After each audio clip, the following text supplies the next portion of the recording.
तो आज हम लोग स्टार्ट करने वाले हैं बुक एनसीईआरटी।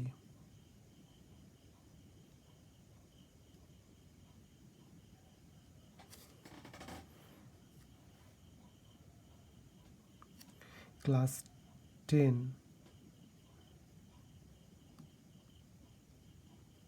और सब्जेक्ट है मैथमेटिक्स।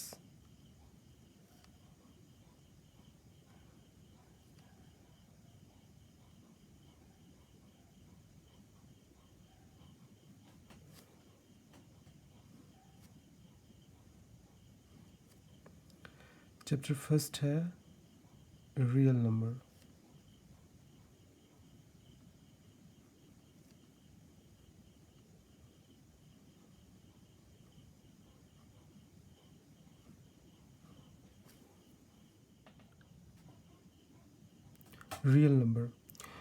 रियल नंबर को हम लोग दो तरीके से डिफाइन कर सकते हैं। रियल नंबर ग्रुप, रेशनल और इरेशनल नंबर के ग्रुप को रियल नंबर बोलते हैं। Group of rational and irrational, rational and irrational।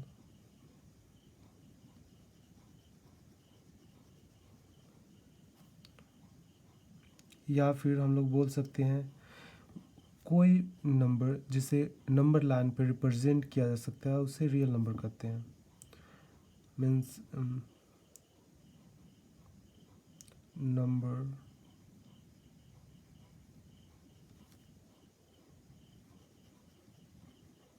which can be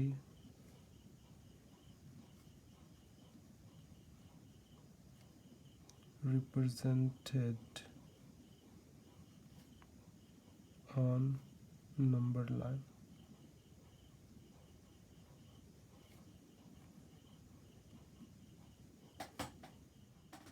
अब अगला टर्म है lemma.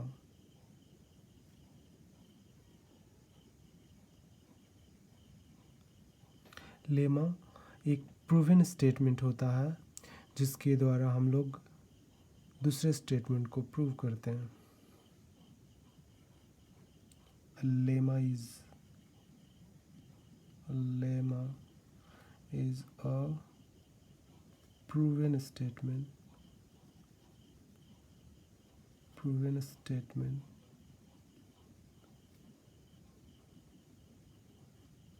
A lemma is a proven statement used for proving another statement।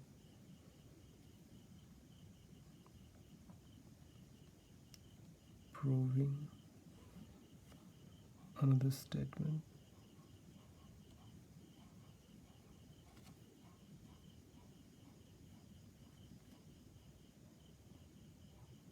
Another statement।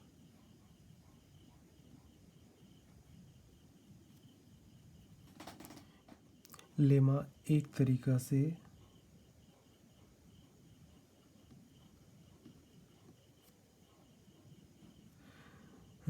Theorem की तरह होता है।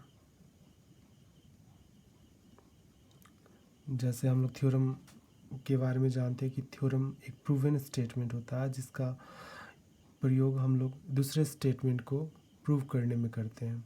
उसी तरीका से हम लोग लेमा एक प्रूवन स्टेटमेंट है जिसका प्रयोग हम लोग दूसरे स्टेटमेंट को प्रूव करने में करते हैं। अब अगला टर्म है algorithm series of well defined step होता है जिसके द्वारा हम लोग सर्टेन टाइप्स ऑफ प्रॉब्लम को सोल्व करते हैं।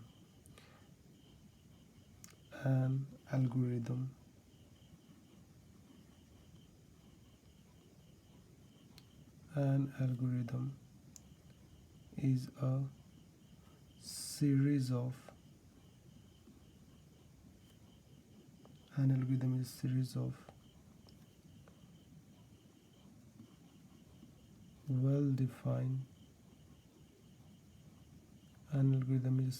well-defined steps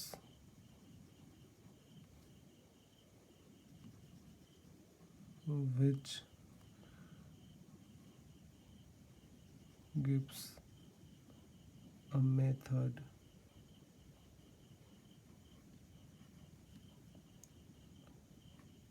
for solving a certain type of problem.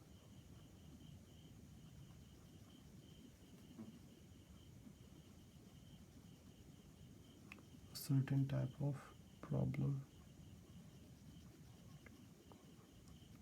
Algorithm क्या होता है? Algorithm series of well defined steps होता है जिसका प्रयोग हम लोग करते हैं खास प्रकार का प्रॉब्लम को सोल्व करने के लिए। अब इस चैप्टर का मेन कंसेप्ट हम लोग सीखने वाले हैं, वो है Euclid division lemma. Euclid division lemma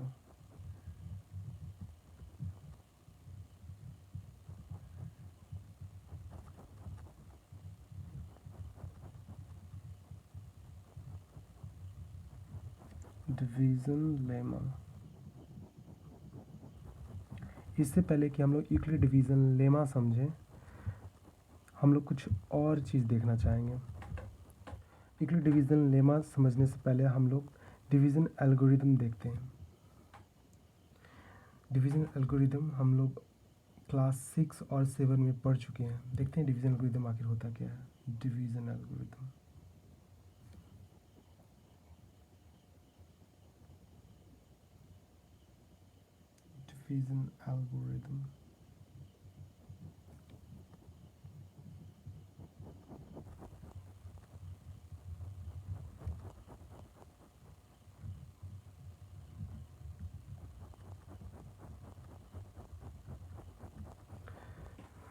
तो डिवीज़न एल्गोरिदम एक समझने के लिए हम लोग एक डिवीज़न का क्वेश्चन लेते हैं। Let's divide 115 by 12।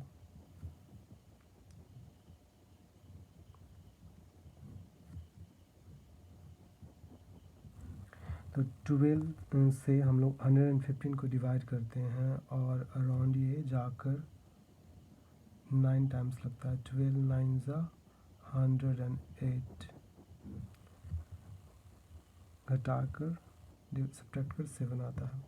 और ये जो नीचे बचा इसको हम लोग बोलते हैं रिमाइंडर।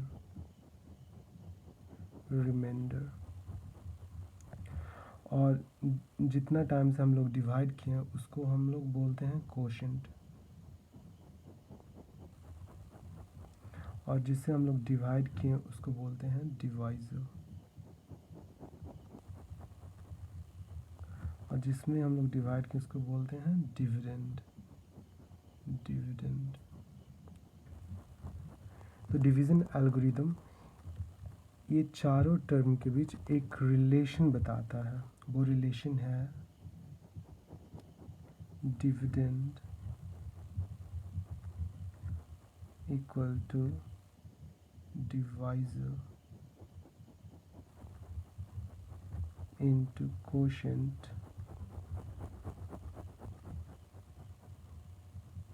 Plus remainder. तो हम लोग ये इसी को डिवीज़न एल्गोरिदम कहा जाता है। तो हम लोग इसमें वैल्यू पुट करके देखते हैं। डिविडेंड इसमें 115 है, डिवाइज़र 12 है, कोशेंट 9 है और रिमाइंडर 7 है। तो जैसे 9 + 7 तो 12 9 108 + 7 इक्वल टू 115 जो कि डिविडेंड के बराबर है। इसी को डिवीज़न एल्गोरिदम बोलते हैं। तो डिविडेंड बराबर क्या होता है? Divisor into quotient plus remainder. अब हम लोग यूक्लिड डिवीज़न लेमा देखते हैं। यूक्लिड डिवीज़न लेमा क्या होता है? तो यूक्लिड डिवीज़न लेमा नया नहीं है, ये बस डिवीज़न एल्गोरिदम को ही अलजेब्रिक ढंग से बताता है। तो चलिए देखते हैं यूक्लिड डिवीजन लेमा का डिफिनेशन। तो यूक्लिड डिवीजन लेमा का डिफिनेशन हम लोग लिख सकते हैं, for any two positive integers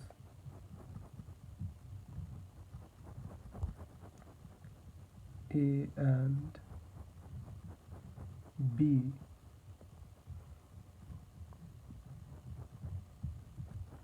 there exist unique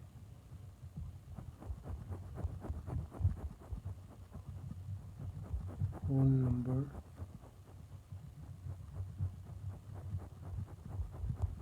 numbers q and r such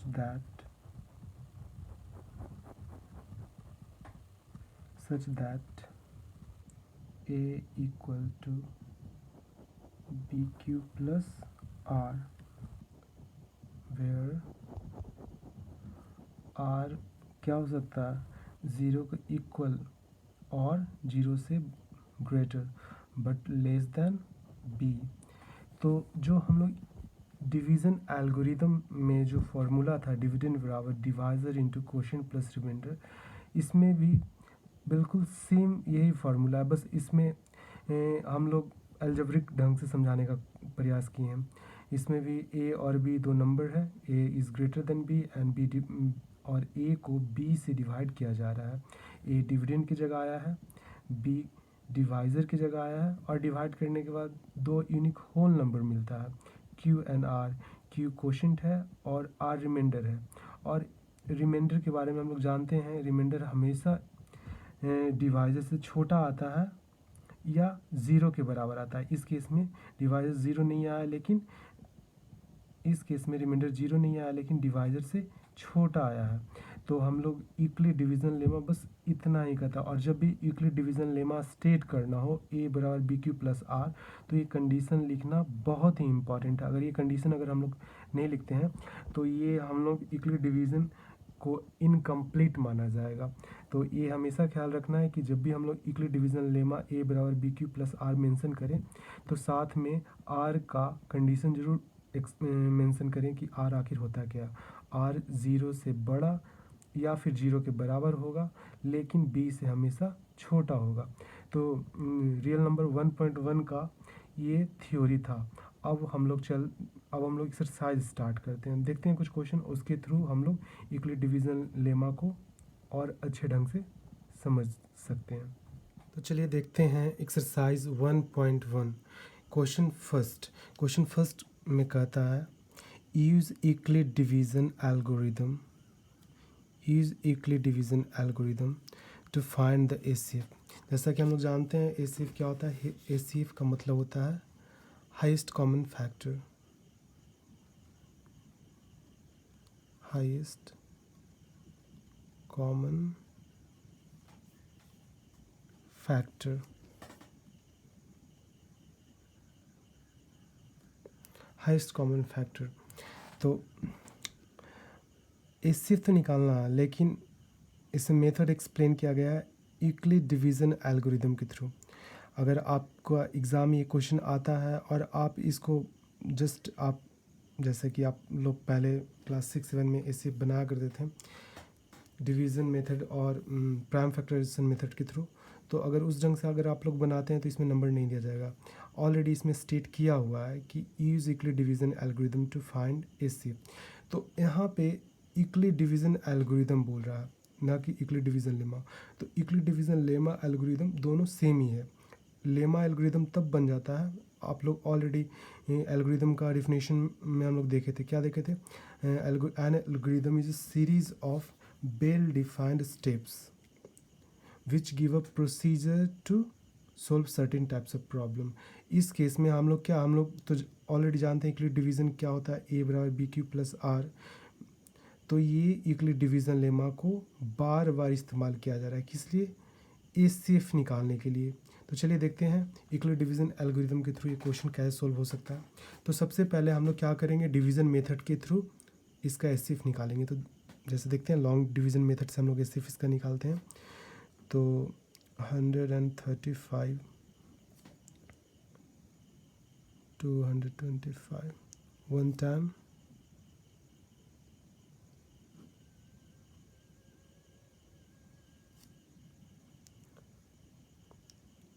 फिर से वन टाइम, रिमाइंडर बचा 45 2 90,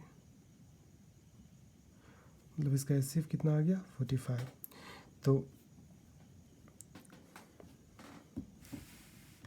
तो अब हम लोग इसमें देखिए यूक्लिड डिवीज़न एल्गोरिथम के थ्रू कैसे इस ACF में स्टेप हम लोग लिखेंगे।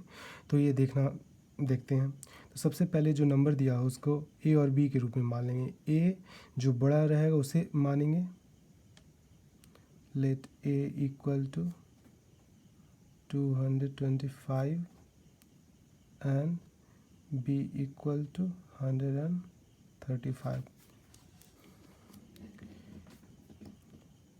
by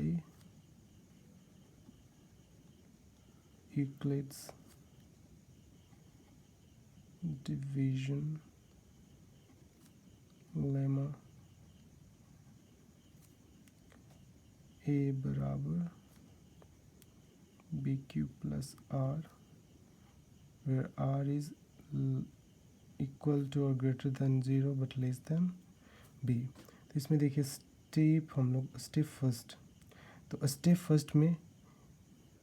फर्स्ट में हम लोग इसके बारे में देखेंगे। तो स्टेप फर्स्ट में हम लोग डिविडेंड किसको माने, ए किसको माने हैं 225 को, बी कौन है डिवाइज़र 135, क्वेश्चन कितना है 1 है और रिमाइंडर कितना है 90 है। तो क्या रिमाइंडर 0 आया, नहीं रिमाइंडर 0 आया। तो ये जो डिवीज़न एल्गोरिदम है ये स्टेप तब तक हमको रिपीट करना है जब तक हमको रिमाइंडर 0 ना आ जाए, और जब रिमाइंडर 0 आ जाएगा तो लास्ट डिवाइज़र ही हमारा रिक्वायर्ड ACF होगा।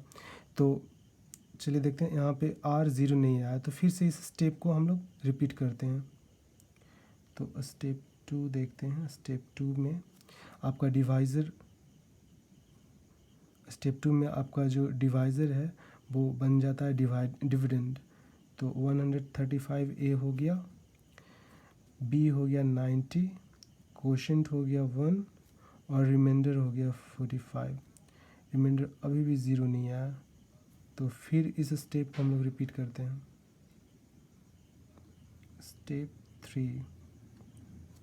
स्टेप 3 में आपका डिविडेंड 90 है,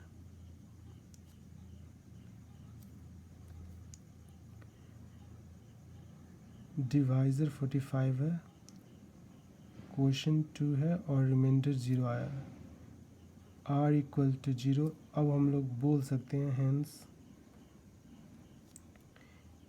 ACF of 135 and 225 equal to 45। ये हुआ हमारा रिक्वायर्ड आंसर। तो अगला क्वेश्चन नंबर फर्स्ट का सेकंड है 196 एंड 38,220। तो सबसे पहले इसको लॉन्ग डिवीज़न मेथड्स के थ्रू ACF निकाल लेंगे। तो 196 38,220 वन टाइम 196 6 यहाँ पे 7 और 17 यहाँ पे 2 1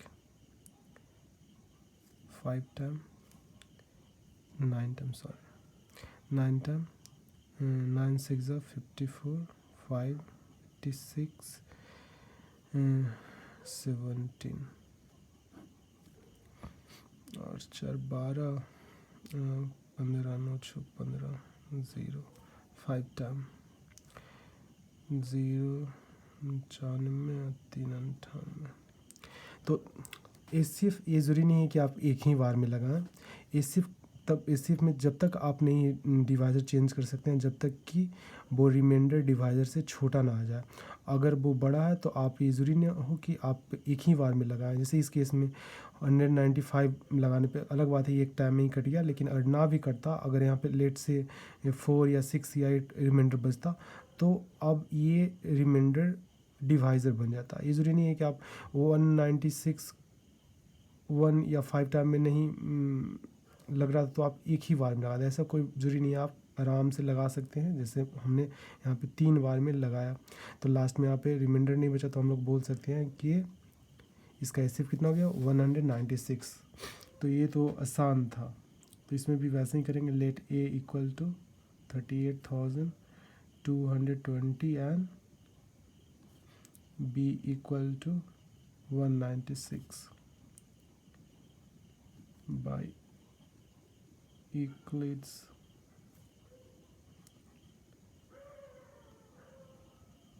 division lemma।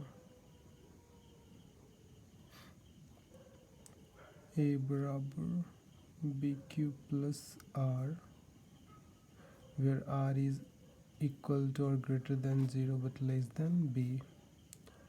Step first,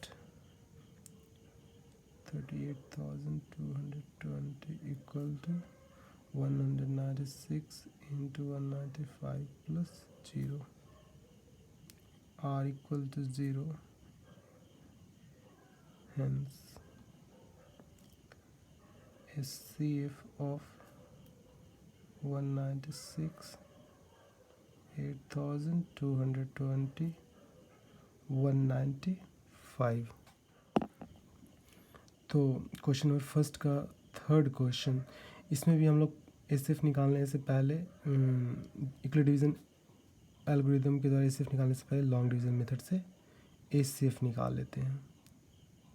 255, 867 3 time, बाकी 76 2 0 1 255 2 time 204 51।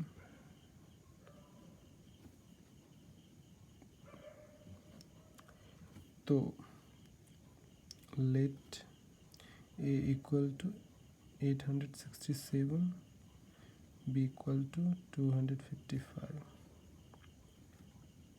Euclid's division lemma, A equal to BQ plus R, where R is greater or equal to 0 but less than B। Step first, A आपका क्या है 867, B 255, quotient 3, remainder 102, R is not equal to 0। Step second में आपका A 255, B 102, quotient 2, remainder 51, still R is not equal to 0। Step third में आपका dividend हो जाता है 102, divisor 51, quotient 2, remainder 0। Since remainder is 0 इसीलिए एचसीएफ 867 एंड 255 का HCF हो जाएगा 51। ये रहा हमारा आंसर। एक्सरसाइज 1.1 का बाकी का क्वेश्चन हम लोग नेक्स्ट वीडियो में देखेंगे। तो आज के लिए इतना ही। That's all.